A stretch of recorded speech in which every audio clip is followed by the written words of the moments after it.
આપનો પરિચય?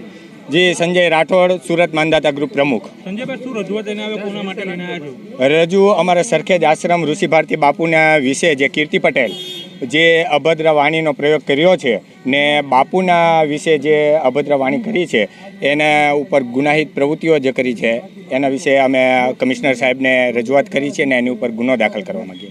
તે પ્રકારે કીર્તિ પટેલ વોન્ટેડ છે, એના પ્રકારે તેઓ વિડીયો કીર્તિ પટેલ આગળ પણ ઘણા ગુનાઓમાં આખા ગુજરાતને ખબર છે કીર્તિ પટેલ શું છે.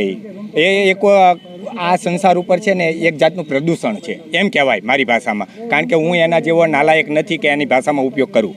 એટલે કીર્તિ પટેલ જે અમારા ઋષિ ભારતી બાપુને જે કોળી સમાજમાંથી આવે છે, પણ હકીકત બાપુ એક પણ સમાજના હોતા નથી, સંત એક સમાજના હોતા નથી, છતાં કીર્તિ પટેલે કોળી સમાજનો ઉલ્લેખ કરીને કોળી સમાજનું અપમાન કર્યું છે.